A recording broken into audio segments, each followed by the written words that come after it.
Welcome to another journey of ancient artifacts. Let's dive in. In 1991, two hikers in the Ötzi Alps stumbled upon what they thought was just another dead climber.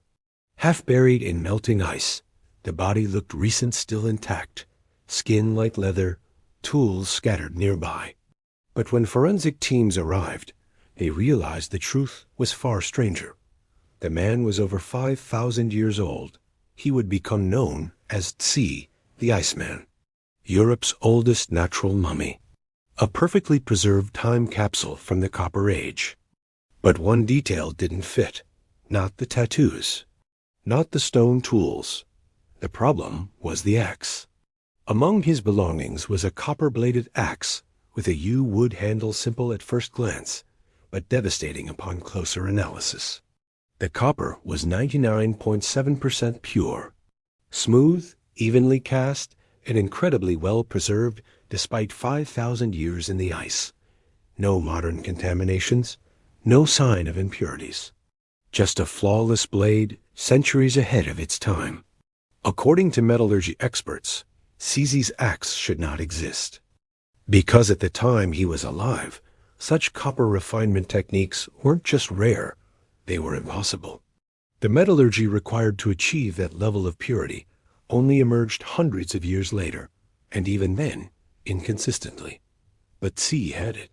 Not only that, but the blade was sharper and more durable than anything found in nearby regions. It wasn't ceremonial. It was used. Worn, functional, efficient. Researchers began running trace analysis on the copper's isotopic signature and made another unsettling discovery. The metal wasn't local. It didn't come from the Alps. It didn't come from Central Europe. It came from Tuscany, hundreds of kilometers south, from a mine that may not even have been active in Ötzi's lifetime. Someone had moved the copper, smelted it with incredible precision, and forged a weapon that outclassed anything known in his region for centuries. Why? Ötzi wasn't a king. He wasn't a noble. He was a traveler. A man on foot, equipped with a blade that would have been considered elite even by later Bronze Age standards. CT scans of Ötzi's body revealed a flint arrowhead lodged deep in his left shoulder. He had bled out, collapsed face down in the snow. Later studies showed defensive wounds on his hands. He'd fought back. There was trauma to the skull. A final blow, perhaps. Execution style. But nothing was stolen. Not the axe. Not the tools. Whoever killed him left the blade behind. That's not how robbery works. That's how warnings work. Some believed Ötzi was a fugitive. Others claimed he was a messenger, or even an assassin. A few went further, that the axe wasn't made by any culture we know, but by a lost parallel tradition, a hidden metallurgical lineage erased from history by conquest, assimilation, or catastrophe. But all of that was speculation until 2011, when a researcher made a curious discovery while re-scanning the axe under high-resolution laser microscopy. Etched into the haft, so faint it had never been noticed before, was a series of overlapping notches and linear carvings, unreadable, almost accidental. A pattern recognition algorithm designed for early writing systems flagged it as structured, not random. In fact, it bore statistical similarity to Proto-Italic numeric scripts, the kind used centuries after Ötzi's death. This wasn't just a blade. It was coded. The carvings on the axe weren't inscriptions in the traditional sense. They weren't decorative, and they didn't form letters. But the spacing, the way lines repeated, the angles they formed suggested intentional encoding. Not art, not wear, structure. Dr. Emilia Grant, a researcher in ancient semiotic systems, ran a detailed analysis on the markings. Her team isolated 12 unique glyph segments, repeating in alternating intervals along the grain of the wood. She called it non-linguistic embedded syntax, a fancy term for patterns that behave like language, even if they don't look like language. The axe, she claimed, carried instructions. Instructions for what? One theory. It described a method for copper purification, an oral metallurgical tradition encoded visually, to be passed down without writing, like a mnemonic cipher for blacksmiths who couldn't read. Another theory, more extreme, suggested the patterns were ritualistic, that the blade wasn't just forged, but consecrated using a method lost to time. A living tool, as Dr. Grant put it, not metaphorically, but functionally. Then came the behavioral data. Over the years, researchers had noticed something strange. Of all Ötzi's preserved belongings, the axe was the only object that never degraded further after discovery. Its copper didn't oxidize, despite atmospheric exposure. The wood remained remarkably stable, resisting warping, mold, and splitting. It was as if the blade was chemically dormant or protected by something no one understood.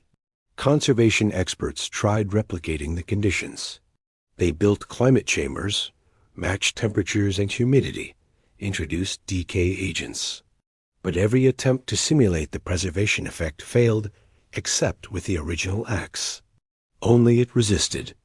In 2019, a microchemical analysis revealed a thin film on the surface of the blade, a compound never seen in other Copper Age artifacts. It appeared organic, possibly resin-based, but no known tree in the Alpine region produced that kind of substance. The composition was bioactive, responding subtly to changes in light and temperature. Still, the axe remained stable, quiet, preserved, until the day they moved it. In 2020, due to renovations at the South Tyrol Museum of Archaeology, Ötzi and his belongings were temporarily relocated to a secure underground facility. Nothing unusual until the third day. An intern monitoring the environmental stability reported that the axe's case fogged over, not from humidity, but from internal temperature shift, a temperature that rose, despite the sealed conditions. Security footage showed no interference. But during that window, 2 microfractures appeared in the copper edge, the first deterioration recorded since the blade was unearthed. What caused it? Some speculated structural stress. Others whispered of activation, but the museum issued no public statement. Instead, the axe was placed in a lead-lined container and sealed without explanation. When asked, a spokesperson replied, "Certain cultural items require conditions we cannot replicate publicly." The researcher who discovered the markings, Dr. Grant, resigned shortly after. Her final email to colleagues contained one line: "I don't think it was ever meant to be used. I think it was meant to be delivered." Delivered to whom? And why leave it buried in the ice, unless the burial was intentional? That's when the final piece fell into place. In 2022, a satellite mapping project for glacial archaeology revealed that Ötzi's body wasn't just buried by chance. He'd been placed at a natural convergence point line where 3 ancient migration routes intersected, a spot known in prehistoric mapping theory as a semantic crosspath, a kind of ancient signal node. He wasn't lost, he was positioned, and the axe was never meant to be found. Until now. In 2023, a theoretical archaeologist named Dr. Jonas Velick published a controversial paper under the title Postfunctional Relics in Alpine Cultures. Buried among case studies and jargon was a single paragraph that raised eyebrows across the academic world. There exists evidence of prehistoric tools deliberately constructed beyond the technological means of their time, not for utility, but for message latency. These are not tools of labor, but objects of waiting. He didn't name Ötzi's axe. He didn't have to.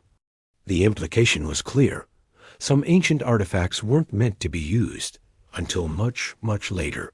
That same year, a private research team working with high-resolution CT imaging discovered something new embedded in the copper blade itself. Tiny particulate fractures arranged in a deliberate geometry, imperceptible without modern scanning. The pattern matched no known mineral formation, but it resembled data encoding structures found in early magnetic storage materials, geometry optimized for information retention, not durability. To put it simply, The blade may have been used to carry a message, not visibly, not audibly, but materially like a flash drive made of copper. But then the question becomes, who would build such a thing in 3300 BCE, and who was meant to receive it? Cece's death now appeared not just as murder, but as interruption. A message bearer silenced before delivery. A route disrupted, but not destroyed. The blade survived. Its purity, its markings, its impossible preservation. It remained, as if waiting for someone with the right eyes and the right tools to decode it. Some researchers now believe that Cece's axe represents a nonlinear transmission system, gives a relic intentionally buried at a geographical and cultural intersection, gives crafted with unknown precision, gives encoded with information not meant for its own time, a temporal artifact, one not designed to act in its own era, but in ours. In the language of information theory, this is called a delayed payload, a signal sent forward through time by embedding it in matter, waiting for the right conditions to be understood. This is no longer archaeology. It's transmission. Today, the axe remains under restricted access. Officially, it is categorized as an exceptional Copper Age artifact. Unofficially, it's monitored, studied by teams with no public affiliation, no publication trail, and no intention of open disclosure. Its replica is available in the museum shop, but the real object lies in a sealed, lightless box, alone, silent, dormant, or perhaps no longer, because in 2024, during a routine recalibration of the museum's internal monitoring system, an alert was triggered. Electromagnetic spike, unassigned source origin, containment vault 3B, object ID, XTZ1. The spike lasted only 0.7 seconds. No other anomalies were recorded. The axe was untouched. But when technicians reviewed the footage, they noticed something chilling. In that precise moment, the audio recording system picked up a short tone, not speech, not noise, but a modulated pulse, consistent with encoded transmission. They ran it through decryption software. No known format, no known language. Just a sequence of silence and signal. A whisper made of copper. The log entry has since been removed. But one internal note remains, scrawled in the margin of the incident report. We didn't discover this axe. We received it.